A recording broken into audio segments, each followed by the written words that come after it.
Our show sponsor for starts and sits is Aspire Drinks. If you go to aspiredrinks.com using the code Dween, you can save 15% on all of your orders. I just bought a 27-pack variety edition because there's so many different good flavors. It's green tea power energy drinks, less caffeine, more benefits, the refreshingly unextreme energy. Go and get some today using code Dween, and let's get back to the video. Welcome in, Dween Nation. This is your host, Justin Pies, alongside Genoa Agudelo, and week 7 is upon us. And with that comes our weekly edition of our rapid fire game picks, going through every single game on the week 7 slate, predicting the winners and losers, and then discussing kind of the top matchups and excitement around the top games of the week. So before we do all of that, how you doing, Genoa? Yo, Dween Nation. Justin, I'm doing great because my Texans are now, they're off a bye week last week, and now they're coming back to play. This time they're going to be in Seattle on Monday Night Football. So it's going to be a late game, Justin. It's probably the latest we'll see our hometown team playing, starting at 9 o'clock with a 9 o'clock kickoff. That's kind of crazy, but you got to remember it's the West Coast, so it's 7 o'clock over there. But you know what, Justin? I'm doing great. I'm excited to see my Texans play. Obviously, I'm really excited for Monday night because it's a doubleheader, and I'm loving the other matchup there. That's in Detroit with them hosting the Buccaneers. It's going to be a great week, Justin. You only have 2 teams on bye with Buffalo and Baltimore. So obviously, you're missing 2 really good, 2 teams that we like to watch. Obviously, Baltimore's not having a good season so far. Well, they have time to pick it up. But other than that, and then one last thing before we start our picks, we got the Unk Bowl that they're quoting it, kicking off Thursday night football. The Uncle Bowl there, or the Grandpa Bowl maybe. But these are 2 guys, Justin, 2 starting quarterbacks that have won Super Bowls.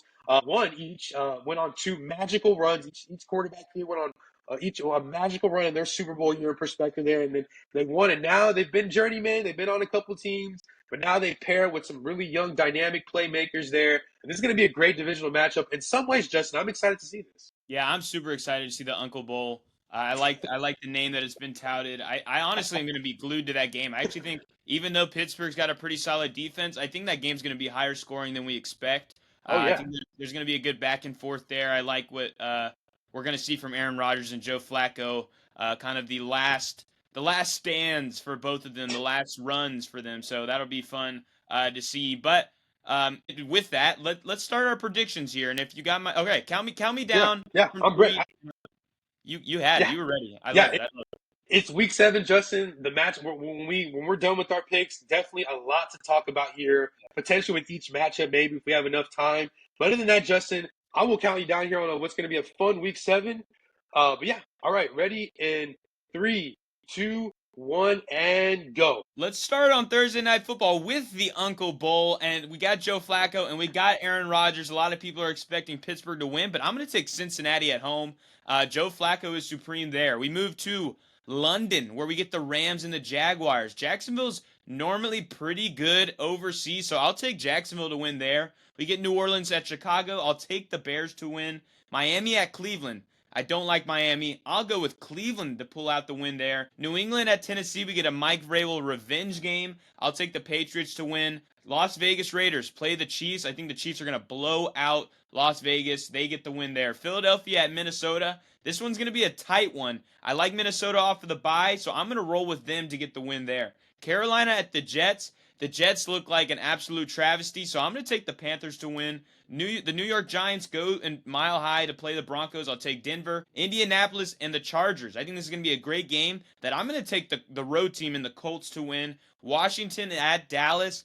Dallas's defense has just been so terrible. This game is going to be lights out with so many points, but I'm going to take the Commanders to win this one. Then we get Green Bay at Arizona. This one's a really tough one. I'll take Green Bay to win a close one. Atlanta at San Francisco on Sunday Night Football. I'll take Atlanta. They're on a roll. Then we move to Tampa Bay at Detroit. Tampa Bay is too undermanned, so I'm going to go with Detroit to win at home. And then Houston at Seattle, I'll take the Seahawks. All right, Justin. Yeah. 130. I stopped it 2 seconds late, but it's 132.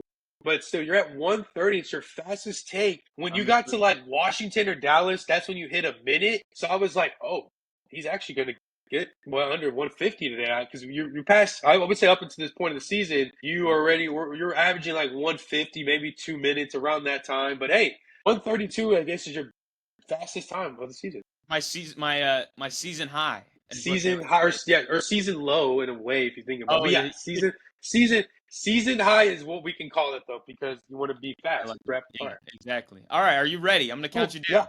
All right, Yep. 3, 2, 1, let's go. All right, we go to Thursday night football for the Uncle Bowl in Cincinnati. Give me the Bengals with Joe Flacco shocking the Pittsburgh Steelers in what could be a shootout. We go to London there where Jacksonville hosts the Rams. A pretty intense game there. Offensively, it could be a little bit of a shootout, but give me the Rams stealing one in London. We go to Chicago where I think they dominate the Saints. Give me the Bears. We go to Cleveland where I think Dylan Gabriel has this shining matchup there, dominates the Dolphins. Give me the Browns at home. Tennessee hosting the Patriots. Obviously, Mike Vrabel returns, and Mike Vrabel gets his revenge with no tribute package there. And Tennessee, give me the Patriots. The Chiefs home against the Raiders. They dominate. Give me the Chiefs. Minnesota, Philadelphia. I think this one's a little bit of a close game. But give me the Vikings with a field goal on the road or at home winning and beating the Eagles. We go to New York, what they host the Carolina Panthers. I think the Jets are due for a victory. If Justin Fields is healthy, good to go. Give me the Jets beating the Panthers. We go to Denver, where I think Jackson Dart struggles. Give me the Broncos there. I think maybe J.K. Dobbins has a phenomenal game, over 100 yards, 2 touchdowns. We go to Los Angeles, where they host the Colts. I think Daniel Jones fights hard and makes it very close, but I think Justin Herbert leads a game-winning field goal there. Give me the Chargers. We go to Dallas where it's a shootout, but give me Jaden Daniels and the Commanders stealing one on the road in Dallas. Give me the Commanders. We go to Arizona where they host the Packers. Give me a big day from Jordan Love. 3 passing touchdowns on the road. Dominates the Cardinals. But maybe Kyler Murray's status is up in the air. Give me the Packers. San Francisco hosting the Falcons. I think Penix does have another great game. But I think somehow, some way, Mac Jones and Christian McCaffrey steal a victory at home. I know, still. Give me the 49ers on Sunday Night Football. Then we go to Monday night. Detroit hosting the Buccaneers. Give me the Lions dominating at home. Amon-Ra St. Brown, big game. We go to Monday night where the Seahawks host my Texans. I'm going to be nervous for this one, so that's why I'm picking the Seahawks. All right, you're at 155, so under 2 minutes. That's been faster than your normal. That's been faster than your normal. But go I ahead. will say, going down that list, it was that big chip on my shoulder that I didn't look, and it was my Texans on the road. And I got to say, Justin, that was making me nervous. That was like the roadblock because I was already, talking about Cleveland and Miami, and I'm like, oh, the Texans. I have to talk about that here. And Justin, I'm very nervous because JSN, one of the hottest receivers in football right now. I don't know. I'm very nervous for Stingley. I really hope he's locked in for this one because he's going to really need to put the clamps on Jay. Remember, Sam Darnold's playing phenomenal at home right now, and so I'm a little concerned. But anyways, Justin, let's talk about this slate real quick. What matchups are you excited for so far in this early slate of games? Well, there is at least 4 or 5 games that I think are going to be Yeah, kind of bananas amount of points. Let's start with the favorite one, the one that to me is the game of the week for enjoyment purposes, and that has to be the Commanders at Dallas. I think yeah, that you literally have to start everybody in this game. You're starting Debo, you're starting Jaden Daniels, you're starting Bill Krosky Merritt, you're starting Zach Ertz, which we talked about as your start of the week. You move to yep. Dallas, Dak, Pickens, Javante, CeeDee Lamb, Ferguson, all of them are in, and I love when that's the case because that means literally somebody scoring every play. Hopefully, you're not playing against them, but it's just going to be a fun game to watch. What's your outlook on this game? Do you like? Here's a discussion. Do you like Jaden Daniels or Dak Prescott as a fantasy option more this week? Well, here's the thing, Justin. I would say this: Jaden Daniels for me is my pick. I'm gonna say Dak. I'm starting Dak Prescott on one of my main leagues. But Jaden Daniels just has this way about him where he can just steal games. He can just absolutely take a game over. And there's games where you don't think the Commanders are gonna win, and then Jaden Daniels gets this fantastic opportunity to win a football game. And then you look at the end of the game, and he's got you know 3 total touchdowns, and he's got 60 rushing yards and maybe 300 yards passing. You're like, wow, he got me nearly 40 fantasy points. And so, I'm going to say, obviously the one more attractive one on paper is Dak Prescott because he's going to get CeeDee Lamb back. He's got George Pickens and Ferguson. But I think Jaden Daniels is for me my pick. I just think on the road they lost last week in a bad way. The Cowboys defense doesn't have someone to stop his rushing abilities, and I think that he is a quarterback that just steals victories. He gets you fantasy points. He could be down, and I think if there's a way that Dak Prescott in this offense with Javonte Williams kind of starting hot, I think maybe Jaden Daniels can kind of have a game where he's playing catch up there. So there's many different scenarios there for Jaden Daniels that I think he can just end up as the QB1 on week 7. So that's how I'm going to have to go with Jaden Daniels here. Yeah, and I think another thing that could help is a possible return of Terry McLaurin. He's another guy that's Yeah, rumored that he could be back. That would yeah. help a lot for this offense. And Dallas is a worse defense than the Commanders is. So I think that that's a valid take there. I want to move to just a quick question about the Tampa Bay Detroit game because it's a similar situation. You're starting Baker, you're starting Rashad White, you'll start Evans if he plays, you're starting every Detroit Lion that you could get your hands on. But the question here is this new receiver room for Tampa Bay. Just say Evans doesn't play. Who's the guy that you're going for? Is it Sterling Shepard? Is it Tez Johnson? Is it Cade Otton? Is it Cameron Johnson? Is there a guy that you're kind of favoring there? I'm going with Tez Johnson there, Justin. I like Tez Johnson. I think he was a former Oregon Duck last That's year, if right. I'm not mistaken. He ran a 4.51 there with the 40. He was pretty fast. I love him there. And he's a guy that scored last week. Obviously, had a pretty funny moment there off mic there that he talked about. And I think that this is going to kind of develop the relationship going forward. I do like Sterling Shepard as well, a former teammate at OU with Baker Mayfield. So they're very familiar there. And so he's a guy that's been kind of being targeted there. I think he got in the end zone maybe last week or the week before. But he's a guy that Baker's going to look for too. If you're looking at tight ends there, maybe Kane Naughton has somewhat of a good game. He's been very quiet these last, dating back to week 7 of last year. He was a Yeah. really good tight end, and then he's been very, very quiet there. Maybe he gets back on track at some point with all these weapons out. And that's really those 3 guys I think Baker's looking at there. I do like Rashad White to maybe get a receiving touchdown as well. Maybe this could be another game where Rashad White is being targeted and the receiving option out of the backfield there maybe gets about 8 or 10 targets there. So he can rack up some receiving yards there as well. And so I really love look. Obviously, Baker's without this targets. We're hoping Mike Evans plays. That changes the game Yeah. a little bit in a lot of ways. And so I really like this matchup in some Yeah. ways. Yeah, go ahead. No. I was just gonna harp on what you said. I think Tez Johnson is the move. As you're probably, if you're throwing in one of these wide receivers, it's kind of a desperate flex play, and you want to Yeah, try to hit the lottery on it. And I think Tez Johnson is the guy that would bring you that, compared to Shepard, who I think will get more volume, more targets than Tez, but won't go for those big plays that Tez Johnson can bring. Plus, fun fact, I don't know if you know this, Tez Johnson is now the legal brother to Bo Nix. Yeah, wow, yeah. In college, Tez Johnson was a little bit younger, and Bo Nix and his family adopted Tez Johnson. So they're legally brothers, which is just a cool story. And they played together, at Oregon. So very cool story there. But yeah. I do love his interview. It was like really wholesome. He thought he was getting an MVP chance. They're like, no, it's for Baker. So maybe he takes that even on his shoulder, like a chip on his shoulder. They weren't saying I'm MVP, but maybe I need to show them that I could be. I don't know. Yeah. So I would lean Tez Johnson as the top guy there. Let's move to this next game that I'm really excited to discuss. I think it's kind of the next one that has both sides that are going to give you a lot, and that is the Colts and the Chargers. I think both offenses are going to be able to score. Obviously, the Colts have been phenomenal. Jonathan Taylor, Daniel Jones, Tyler Warren. We've seen good games from Pittman. We saw Josh Downs get in there, get in the end zone last week. And then on the Chargers side, you have Justin Herbert, who's been solid. You got the 3 wide receivers that you expect to play. And then you have Kamani Vidal, who really stepped up last week. What do you Yeah. think about that backfield and Vidal's value this week? Yeah, Justin, with Los Angeles, they seem to change backs every week. So I wouldn't be surprised if actually Hassan Haskins has a great game. But you know what? Kamani Vidal is a guy that they did draft. I want to say it was last year. But Yeah, then they had, was it Gus Edwards and J.K. Dobbins. So right. it kind of really didn't really matter on playing Vidal. But now you get injuries this year with, Hampton being out and Najee's already out for the year. They're going to switch backs every now and then. I think Vidal, I need to see just a couple more weeks. I know how Hampton's going to be out for possibly another month. We're not Yeah, hearing a lot of good return news for Hampton at this very moment. So this is going to be a thing where they're kind of rotating. It's going to be a running back by committee. Obviously, Herbert is kind of in his own thing. Kind of, he's playing phenomenal in some ways. They had a couple bitter losses, but I think that right now it's kind of what the offense needs at the very moment that they'll kind of sub in.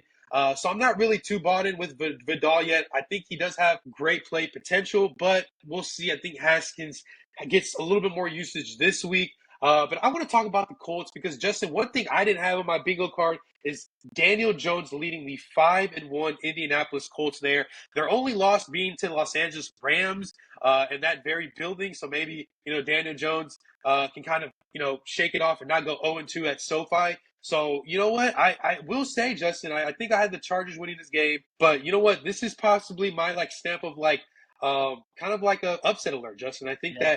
that, Jonathan Taylor has been one of the best football running backs, maybe football players in all the league right now, Justin. I like one of his touchdown celebrations he did last week where he's ran in and he did this little dance. I can't do it, but I kind of want that to be the official Jonathan Taylor touchdown dance there.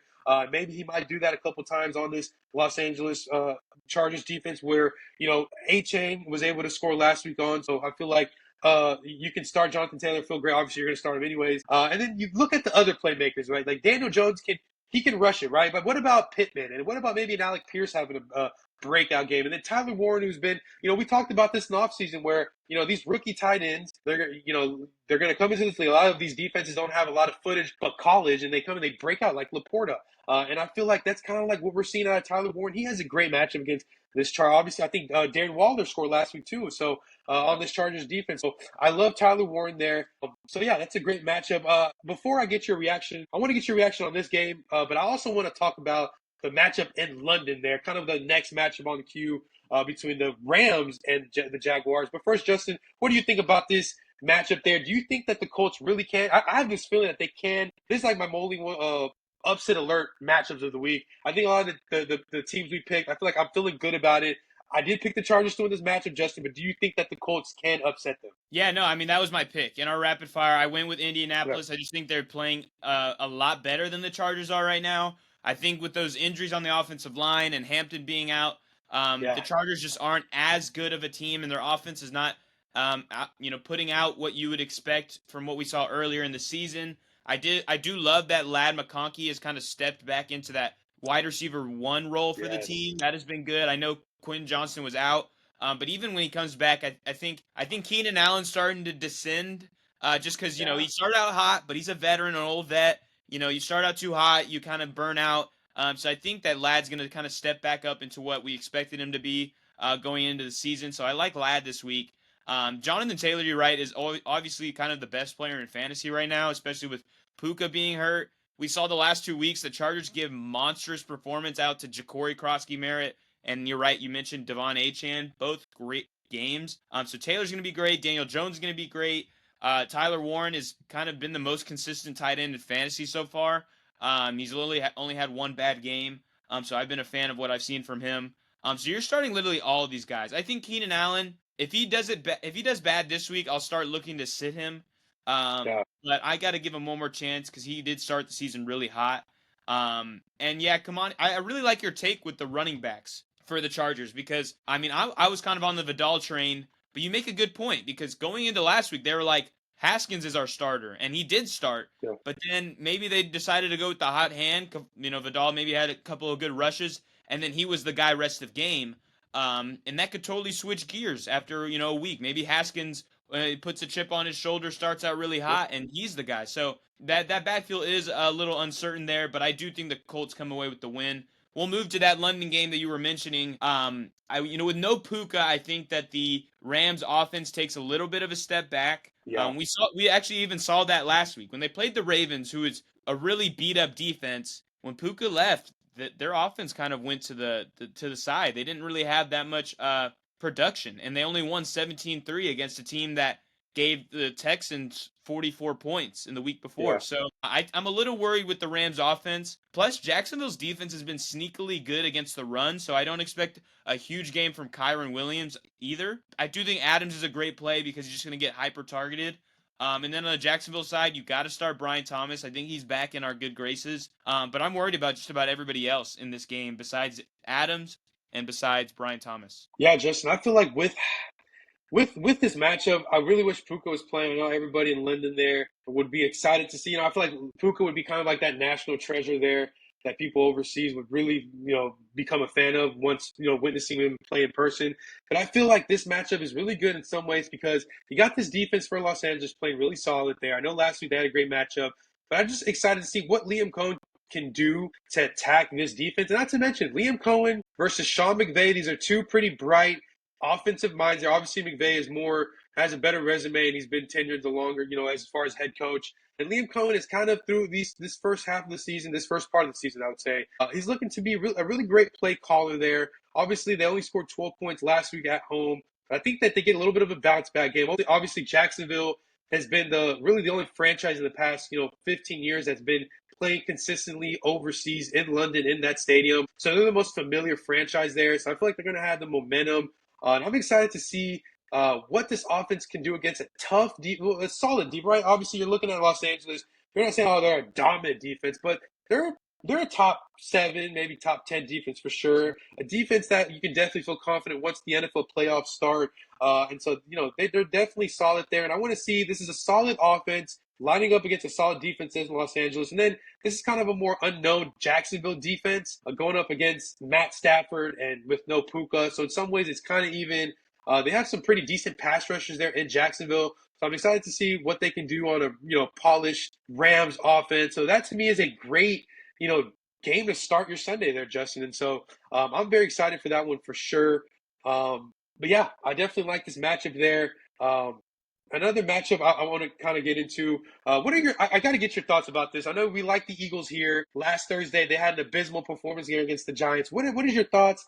Kind of on the road against Minnesota. They're coming from a bye week. They haven't been home in quite some time. They were overseas there for the last few weeks with the bye. So what do you think about this matchup there, Justin? I'm very curious. I really do got to hear your thoughts on this matchup. Yeah, for me with that game, I don't think Philadelphia is in some spot to be a major bounce back, that their offense is just all of a sudden going to start clicking again. So I think it's going to be a little bit of a slow burn. I do think that they're going to pass the football a little bit more. I think like Devonta Smith is in line for a good game. I just have a feeling there that he's going to get in the end zone. For Minnesota, I really like, a team coming off a bye week with a good head coach. That is the best preparation you could ask for. So I think Minnesota is going to be ready. I think Jordan Mason's in line for a good game. We'll see if Jalen Carter plays because that can change a lot. And same goes for Quinyon Mitchell. He got hurt against the Giants last week. So if he's out, well, you already love Justin Jefferson, but maybe Jordan Addison could be a play. So I'm pretty high on this game. I still think there's going to be a good amount of points scored. I do think Jalen Hurts will bounce back from a really poor performance, Yeah. missing throws and throwing interceptions and losing by double digits against a team that had a rookie quarterback that we didn't expect a lot out of. So it's going to be better. But I do think Minnesota will still pull out that game. But yeah, I that's kind of my thoughts on that game. The last game I do want to discuss, and then we'll close the episode, is the game we started with, the Uncle Bowl. I think that this game actually is going to have a really good amount of offense, a lot of good fantasy players in it. If you look at Pittsburgh, we have a sleeper pick. He's my waiver wire pick of the week, and it is Aaron Rodgers. So I think he's going to be a good play. Then you got Jalen Warren, to me, who in his first game back from injury looked really good. I thought he looked good. Him and Gainwell did split touches, but Warren was the lead of those touches, and I think Warren they were kind of easing him back in a little bit. So I think Warren is in line for a huge game. You got DK, so you love that, and you're playing him. And then you look at Cincinnati. You got Jamar. I really love what I saw from T. Higgins. Even Chase Brown, I don't. He's kind of a flex play, but he's not a sit for me. So if you need to play him, throw him in there. And then Flacco. I think Flacco is an underrated sleeper pick as well. I think he's gonna have to throw the rock a bunch. It kind of reminds me of Jameis Winston. Last year, where he had a good game against the Steelers. I believe it was at home and it was a snowy game. And on a He was a Thursday night member of the Browns. Yeah. Yep. yeah, and they won that game against the Steelers. I kind of have the same vibe that might be the outcome here, but I do expect Pittsburgh's offense to put up a good amount of points with Aaron Rodgers and Jalen Warren and DK. But what are your expectations with that game? Are you as high on this game as I am? Absolutely, Justin. I mean, I love Cincinnati in this matchup all around. I'm even feeling a little warm and fuzzy about starting Chase Brown. I don't know yet. We'll see how I'm feeling by tomorrow. But I feel like this Cincinnati, they started 2-0, and then they lost 4 in a row. They've had some tough, rough home games. Obviously, I think the last time they were home was 2 weeks ago against the Lions. that's just a bad matchup overall. I think this game going so far, I think the Steelers are feeling really good about themselves. But I think Joe Flacco has something to say about it. I like what I saw last week on the road against the Packers, so I feel really good on Thursday night. They need a victory. Zach's, in some ways, I feel like it was Zach Taylor. I think he's coaching for his job in some ways. So I feel like, old man Rogers is going to give him a show, but Joe Flacco can as well. You got two dynamic receivers. So I think you can move the football against a defense that is beatable. I mean, they played the Browns last week, so maybe that's why they had a good matchup.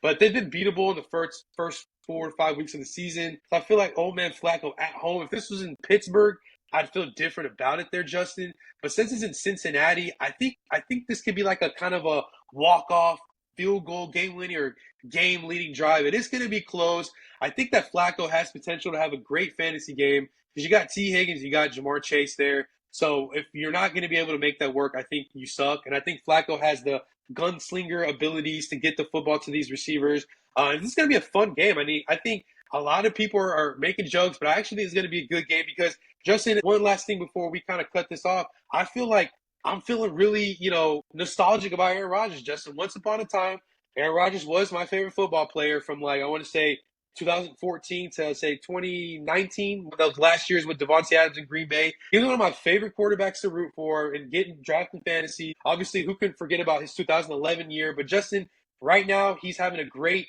fantasy season. And in some ways, with DK Metcalf making it work, he looks good. He's got the helmet. He throws just like Green Bay Rodgers. So this is his last year. So I want to enjoy it. I'm going to give him his props there. He's making it work with DK Metcalf. I think a sleeper for this matchup is Calvin Austin. I think if he plays, he's going to be a great sleeper if you guys do Thursday night daily fantasy or whatever it is. So definitely like this matchup going so far. But yeah, I'm really excited about Aaron Rodgers, and I really like Joe Flacco with what he has right now. Yeah, no, I love that. And with what we've discussed so far, we kind of have a couple of upsets. We say Cincinnati, that would currently be an upset. We said Yep. the Colts, maybe that would be an upset. Minnesota would be an upset. I have Jacksonville winning, that would be an upset. But if you could give me one, maybe two locks of the week, teams that you are pretty confident in winning, just throw it out there, and then I'll throw mine out there. Justin, this might be a crazy lock, but why not say the Jets? I mean, there's no way this team goes 0-7, right? I mean, come Mhm. on now. You Yeah, got to think about it this way. Bryce Young has had two good matchups the past 2 weeks. He had Miami and he had Dallas at home, and he did pretty good. But now he goes on a roll where I wouldn't say the Jets are like dog water of a defense there, Justin, but I think they're capable enough to get you a win and only allow like 17 points there. I mean, I like Justin Fields. I mean, it sucks that people are talking down about him, but I'm still a believer there, Joe. I'm not gonna be one of those guys that kick Justin Fields while he's down. I still think he's a talented quarterback. I know, we might be considering benching him, but that's if they go 0-10. Let's give him a couple more opportunities. This is a good matchup for him. The only thing is he's not going to have Garrett Wilson, so maybe I'm not going to put it up there as a lock. If they did, maybe I do. A lock, maybe you can say Green Bay at Arizona because maybe Jacoby Brissett's going to play. Even if Kyler plays, I think I like Green Bay even more. I think Brissett gives them the best chance to win at this point. Looked pretty good last week in Indianapolis. Let me look down the line here. Do I want to say Seattle gets my Texans there, Justin, as a for sure lock? I mean, Sam Darnold's playing phenomenal. Jason's on fire. I mean, the running game, it looks kind of weird in Seattle, kind of strange, but I think they still have the health in the backs already still playing to kind of lock it in. I don't know, Justin. I'm still not confident in my Houston Texans offensive line. Obviously, Seattle, I want to say they sacked Trevor Lawrence like 5 times last week, and so I'm a little concerned there, Justin. If I'm my Texans there, it's on the road, Seattle. Is there going to be a little bit of raining there? I know, who knows? There, Seattle right now, sports is on fire. I want to say just with the Mariners that's currently right. 2-0 up on the Rays in the ALCS, so they're feeling good. And Sam Darnold's playing great football there, Justin. So I don't know if that's another lock. Well, we can say Chicago's a lock over the. I think Spencer Rattler on the road, Soldier Field. So I want to say Chicago. Was that yours? Was that your My lock? my two are Kansas City and Detroit. I think that Okay. I kind of guarantee that they would win. And Yeah. even looking at the Chiefs line right now, they're 12.5 point favorites. I'll take them to overcome that. I think they're really going to dominate the Vegas Raiders and embarrass them this week. Yeah, no, I definitely love that for sure. You know what? I'm also going to say, if I had a lock besides Chicago, I'd say the Patriots. I'd say Agreed. first game for Mike McCoy. Obviously he was when they were the San Diego Chargers with Phillip Rivers. He was all right. He got fired. Yeah. And he was an okay fantasy coach there if you had players in his offense. But other than that, I think Mike Vrabel, he's coming in. He's not going to get a tribute package, right? He's got two running backs that are somewhat decent that he can kind of unload on this defense, on this Tennessee defense. You got Drake May playing on fire right now. He went on the road last week against New Orleans, played really well. And then you get another road match against the Titans. You got Diggs, you got Butte, you got Demario Douglas, who all played pretty good on the road there. We still got Hunter Henry. And I feel like, you know what? This is going to be a great matchup there for Drake May to just absolutely air it out there. If you can get him on a daily fantasy league, I don't know how expensive he is. He's going to be really good. But you know what? On the road, Tennessee, Mike Vrabel pissed, no tribute package. He got fired. They got Brian Callahan. He only's won 3 games. Vrabel's won just as much here in New England. And so I feel like he's got this, sense of pride there. He wants to. They're leading the division right now, Justin, with Buffalo not playing, Miami struggling, the Jets 0-6. So New England is just going to add another victory to go further up in this division standings. So they need this victory. It's just all along for me as New England wins. No, I like all of what we said. New England, Kansas City, Detroit, Seattle. I do agree. Chicago. So Yeah. there's definitely some locks here. There's some upsets here. But Dween Nation, if you have any comments or thoughts on what we've discussed today, drop them below. And thank you all for listening. And Genoa, yeah, send us out. Yo, Dween Nation. This was our rapid fire and predictions of week 7. We're so excited for this week. A ton of great matchups with only 2 teams on by there, Justin. So excited to be glued in front of my TV starting at 8:30 with a great matchup in London there. Obviously, can't forget the Uncle Bowl, Thursday night football, great fantasy implications. And then you get a doubleheader there, Dween Nation. This is going to be a fun week, guys. So go ahead and let us know if you guys are really excited. What matchups are you excited for? What are your locks? What are your rapid fire picks, guys? Thank you guys for watching. We love you guys. And as always, peace. Peace.